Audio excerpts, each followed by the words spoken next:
Pemakzulan Gibran diabaikan, rakyat dukung Purnawirawan TNI duduk di DPR. Kalau sudah kita dekati dengan cara yang sopan, tapi ternyata diabaikan, nggak ada langkah lagi kecuali kita ambil secara paksa.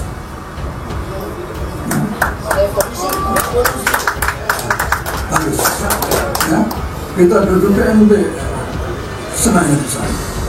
Oleh karena itu saya minta siapkan kekuatan. Ketua DPR Puan Maharani menyebut belum menerima surat Forum Purnawirawan TNI.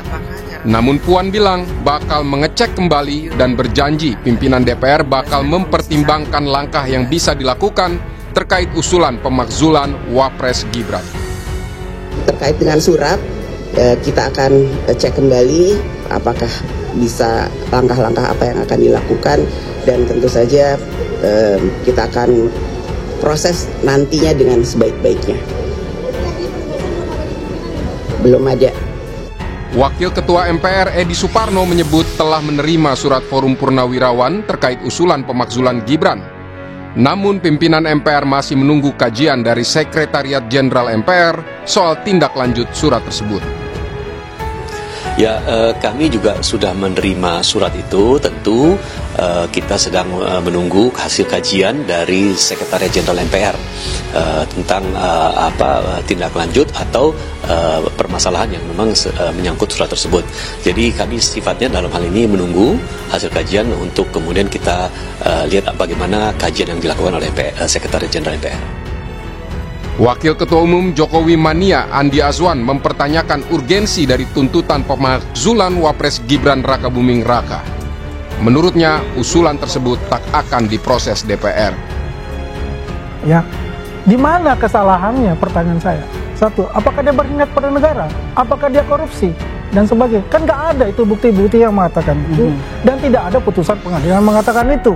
Memang semuanya itu tergantung dari elit. Tapi kalau lihat konstelasi politik yang ada sekarang, insya Allah tidak akan. Saya sebagai anak bangsa melihat bahwa DPR sudah melakukan hal yang terbaik, terus smart dan juga bijaksana ya, karena memang tidak ada urgensinya dan manfaatnya surat dari para purnawirawan ini buat bangsa kita. Bahkan menurut saya cenderung hanya menjadi ajang untuk adu domba antar anak bangsa. Jadi kalau saya melihat bahwa fakta-fakta hukum yang diajukan berlandaskan surat ini kan antara lain yang sebenarnya sudah selesai ya. Contoh mengenai putusan MK 90, terus putusan MK mengenai etika, itu kan sebenarnya udah selesai semua. Jadi dari awal ya kan, waktu pendaftaran itu kan Mas Gibran itu kan teman-teman anak-anak muda itu kan mengajukan, ada 21 pihak ya, mengenai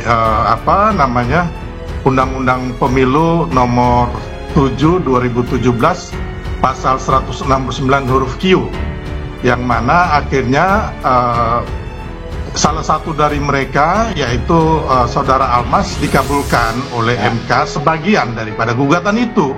Dan itu kan sudah final and binding. Terus putusan MK juga mengenai etika itu kan akhirnya sudah dianulir dengan putusan petun dari Pak Anwar Usman. Nah, jadi menurut saya harusnya teman-teman ini ya kan, kalau memang nggak mau kemarin itu berkompetisi di Pilpres, harusnya Pilpres kemarin tuh diboikot gitu loh. Ya kan, nggak usah lah teman-teman 01 sama 03 ini ikut ya kan. Saya kira kita jangan menggeneralisasi ini yang mengajukan adalah penawaran TNI.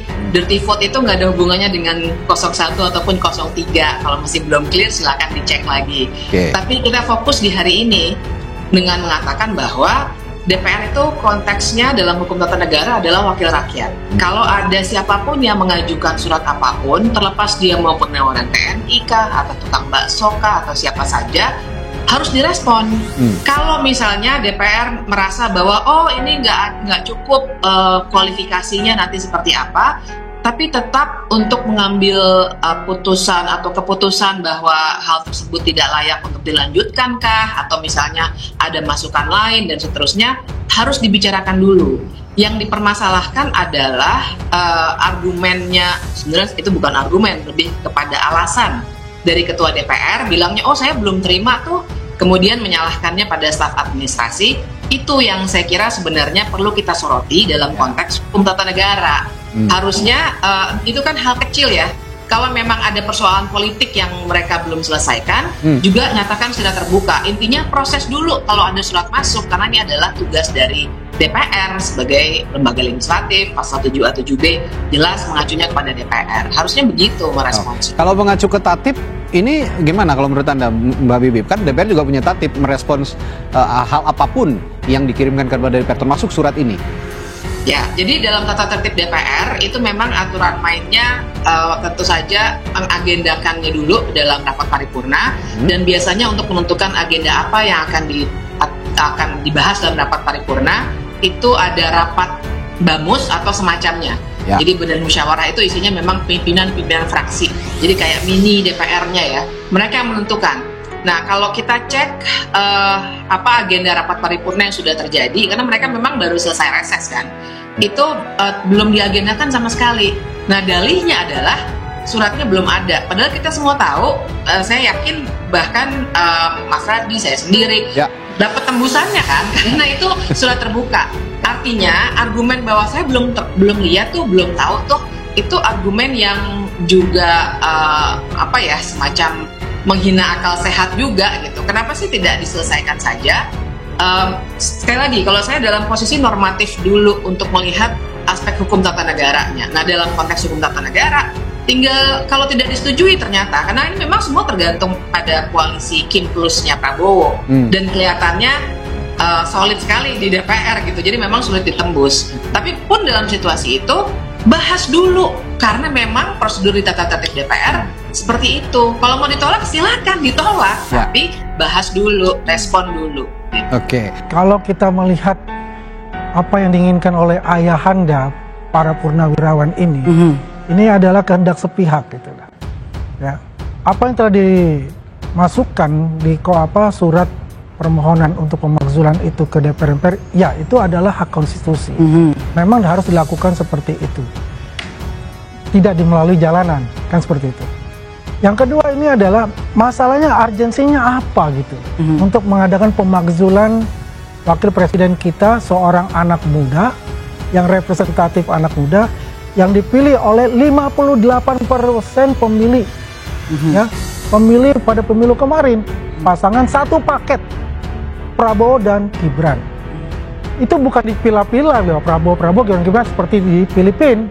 Ini kan berbeda. Ini kita ini presidensial dan juga adalah satu paket. Kalau dikatakan ada pasal 7A, ya, di mana kesalahannya? Pertanyaan saya. Satu, apakah dia berkhianat pada negara? Apakah dia korupsi? Dan sebagainya. Kan nggak ada itu bukti-bukti yang mengatakan itu. Dan tidak ada putusan pengadilan yang mengatakan itu. Ya, ini kan berkaitan yang masalah adalah MK nomor 90 itu sudah selesai untuk bicara itu, ya kan? Kemudian apalagi sih yang dicari-cari gitu, ya? Kalau sudah ini tidak memberikan contoh yang baik kepada para politikus muda, kepada anak-anak muda Indonesia. Ini yang hadir semua kalau saya lihat itu adalah ya kaum 24% sama kaum 16%, lawan politik kepada kemarin kontestasi. Ini permasalahan bukan murni dari keinginan para purnawirawan. Karena purnawirawan itu kan ada PPAD, PPAL, dan PPAU. Ya, kalau purnawirawan ini kan nggak jelas di mana induknya itu. Ya, itu hak sah-sah saja secara konstitusi mengusulkan pemakzulan itu. Nanti kan memang diproses oleh DPR dan MPR. Jadi begini. Salah besar kalau mengaitkan impeachment sama urgensi dan paket. Karena dalam sistem ketatanegaraan Indonesia, saya udah lebih tahu lah pasti ya, nggak mungkin nggak tahu. Itu yang namanya presiden dan wakil presiden itu bahasa yang dipakai itu dan eta. Jadi kalau kita bicara impeachment itu bisa terhadap presiden saja, terhadap wakil presiden saja atau dua-duanya. Jadi nothing to do dengan soal pemilihan paket seperti Filipina dan lain sebagainya, itu salah ya. Jadi kalau kita kutip Jokowi dan diulangi oleh yang Andi, itu salah. Itu saya katakan salah. Dan yang kedua, yang namanya impeachment itu tidak ada urgensinya. Bukan urgensi perlu tidaknya impeachment, tetapi apakah seorang presiden dan wakil presiden itu memenuhi article of impeachment. Nah, article of impeachment itu bukan atas putusan pengadilan negeri, bukan atas putusan Mahkamah Agung, tetapi berlaku yang namanya forum privilegiatum dan impeachment, dua hal sekaligus. Pertama, proses politik di DPR, lalu kemudian ke Mahkamah Konstitusi, balik ke DPR dan ke MPR. Jadi DPR itu memang murni politik. Jadi nanti tergantung konstelasi politik yang ada. Kalau kita pakai hitung-hitungan, memang tidak akan maju. Tapi kan bukan hitung-hitungan yang akan menentukan. Yang menentukan itu dua hal: eskalasi dari bawah dan eskalasi dari atas, dari elit. Elit itu ya Pak Prabowo misalnya, Megawati, Surya Paloh, Bahlil dan lain sebagainya. Sejauh mana mereka melihat ada political interest atau insentif politik untuk memakzulkan Gibran atau tidak, itu dari atas. Dari bawah, sejauh mana masyarakat menghendaki pemakzulan tersebut. Alasan DPR tidak segera memproses tuntutan pemakzulan Gibran anak haram konstitusi sungguh menghina kecerdasan publik. DPR mengatakan surat tuntutan itu belum sampai meja Ketua DPR Puan Maharani. Belum lihat, ini baru masuk masa sidang. Semua surat yang diterima masih ditata usaha, kata Puan pada Selasa, tanggal 24 Juni tahun 2025 lalu. Pada kesempatan yang sama, Wakil Ketua DPR Sufmi Dasko Ahmad mengaminkan pernyataan Puan itu. Dasko mengatakan surat para purnawirawan TNI yang tergabung dalam kelompok bernama Forum Purnawirawan TNI itu masih berada di Sekretariat Jenderal DPR. Surat itu, kata Dasko, dikirim pada masa reses DPR pada awal Juni sehingga belum sampai meja pimpinan DPR ketika sidang paripurna pertama dimulai pada hari itu. Ketika kembali ditanya wartawan mengenai nasib surat para purnawirawan itu pada Selasa, tanggal 1 Juli tahun 2025, atau sepekan setelah itu, Puan mengaku masih juga belum menerima surat. Surat belum kita terima karena baru hari Selasa dibuka masa sidangnya. Masih banyak surat yang menumpuk, kata Puan. Pernyataan Puan ini membuat rakyat marah. Puan menganggap rakyat bodoh sehingga seenaknya melontarkan pernyataan tidak masuk akal yang sangat menghina kecerdasan orang waras pada umumnya. Bayangkan saja, organisasi sebesar DPR yang dibiayai oleh rakyat, yang karyawannya dibayar dari pajak rakyat, begitu susah menemukan surat penting dengan alasan, surat yang menumpuk. Melihat pengkhianatan DPR itu, rakyat marah.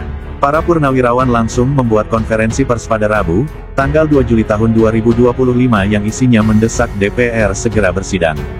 Yaitu sidang untuk memakzulkan Gibran yang dianggap tidak punya kemampuan dan cacat konstitusi yang suratnya dikirimkan ke DPR pada awal Juni. Mantan KSAL Laksamana Slamet Subianto pada konferensi pers itu mengancam menduduki DPR bila lembaga perwakilan rakyat itu tidak kunjung menjalankan tugasnya. Kalau sudah kita dekati dengan cara yang sopan ternyata diabaikan, nggak ada langkah lagi kecuali kita ambil secara paksa, kata Subianto. Kita duduki MPR di Senayan sana, saya minta siapkan kekuatan. Karena kita semata-mata ingin menyelamatkan bangsa dan negara. Persepsi kita harus sama, menyelamatkan bangsa dan negara. Konsolidasi para purnawirawan TNI dan kegundahan mereka karena tuntutan mereka tak digubris DPR menyebar ke seluruh rakyat Indonesia yang menginginkan perubahan segera. Rakyat sudah pasti mendukung para sesepuh TNI yang kecintaannya pada negara itu tidak perlu lagi diragukan. Dalam senyap rakyat menunggu saat yang tepat bersama para purnawirawan TNI untuk menduduki DPR karena tidak menjalankan tugas sesuai amanat konstitusi. Sudah lama rakyat menunggu komando menuntut perubahan ke arah kehidupan berbangsa dan bernegara yang lebih baik. Begitu terompet komando ditiup, maka rakyat akan bergerak menuju DPR. Kegelisahan para purnawirawan TNI, yang juga dirasakan oleh rakyat, bukan semata dilandasi oleh soal-soal yang terkait dengan politik ansih. Tetapi lebih dari itu, ini adalah kegelisahan yang bersifat eksistensial. Ini persoalan hidup dan mati negara yang telah didirikan oleh para pendiri bangsa. Bagi semua orang yang berpikiran waras, menyerahkan tanggung jawab yang begitu besar ke Gibran yang dikenal bodoh dan tidak punya kemampuan sama saja dengan membiarkan negara bangsa Indonesia menuju kehancuran. Tuntutan pemakzulan ini adalah soal yang sangat dalam, yaitu soal kelanjutan eksistensi negara bangsa dan masa depan rakyat yang hidup di dalamnya. Karena begitu serius dan mendesaknya pemakzulan Gibran ini, maka para purnawirawan yang sudah rata-rata sepuh itu terpaksa harus turun gunung. Seharusnya mereka mencukupkan diri untuk melakukan ibadah di masa pensiun. Tetapi panggilan yang didasari oleh kecintaan pada bangsa dan negara memaksa mereka harus kembali berjuang bersama rakyat. Seharusnya Puan, juga seluruh anggota DPR, memahami persoalan genting ini dan menjadikannya agenda mendesak yang harus segera ditindaklanjuti. DPR tidak bisa lagi menipu rakyat dengan alasan receh dan bodoh seolah rakyat tidak bisa berpikir rasional. Membuat alibi bahwa surat belum ditemukan, padahal mereka punya organisasi besar yang seharusnya punya administrasi rapi, membuat rakyat muak dan marah. Jarak ruangan Puan dengan Sekretariat Jenderal DPR tidaklah jauh dan berita mengenai tuntutan para purnawirawan TNI sudah menjadi berita nasional. Apa kira-kira yang menyebabkan Puan dan DPR berani melakukan pembodohan kepada rakyat? Apakah DPR sedang melakukan pembicaraan rahasia dan siasat licik dengan geng Solo sehingga tidak kunjung mengagendakan pemakzulan Gibran yang sudah mengotori ruang publik Indonesia selama 8 bulan ini? Rakyat sangat paham manusia-manusia yang ada di gedung DPR itu adalah manusia politik yang bisa mempolitikkan apa saja untuk kepentingan pribadi dan golongan. Namun kali ini rakyat meminta dengan sangat agar mereka berhenti melakukan hal-hal tidak terpuji itu karena mengabaikan persoalan bangsa yang begitu penting untuk memakzulkan Gibran. Cukup sudah rakyat 10 tahun di bawah Jokowi yang memerintah secara zalim, di mana banyak hak yang dipinggirkan sampai titik paling buruk.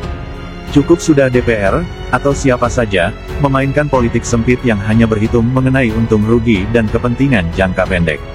Rakyat tidak akan menerima setiap perbuatan yang melawan kebenaran dan keadilan. Kali ini rakyat akan bangkit melawan kezaliman yang sudah tidak tertahankan yang sudah belasan tahun lamanya berlangsung sejak Jokowi berkuasa. Tidak ada lagi yang perlu ditakutkan karena menegakkan kebenaran dan keadilan adalah di atas segala-galanya. Rakyat yang sudah lama sekali menderita dan disiksa Jokowi akan melawan dengan sekeras-kerasnya.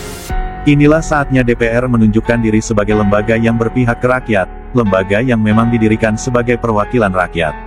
Lembaga yang menjadi penyambung lidah sekaligus pembuat keputusan yang akan dijalankan pemerintah, tak lain hanya untuk memuliakan rakyat yang memilih mereka. Inilah saatnya DPR mencuci dosa masa lalu yang dikenal sebagai lembaga perwakilan partai karena lebih mendengarkan perintah partai daripada jeritan rakyat yang menderita. DPR akan kembali menjadi lembaga yang dicintai rakyat bila menjalankan tugasnya sesuai konstitusi dan membela kepentingan rakyat. Bila Puan, juga semua anggota DPR, masih ragu-ragu dengan tugas mereka dalam membela rakyat, sebaiknya mereka mengundurkan diri sebelum diusir rakyat bersama Gibran anak haram konstitusi itu.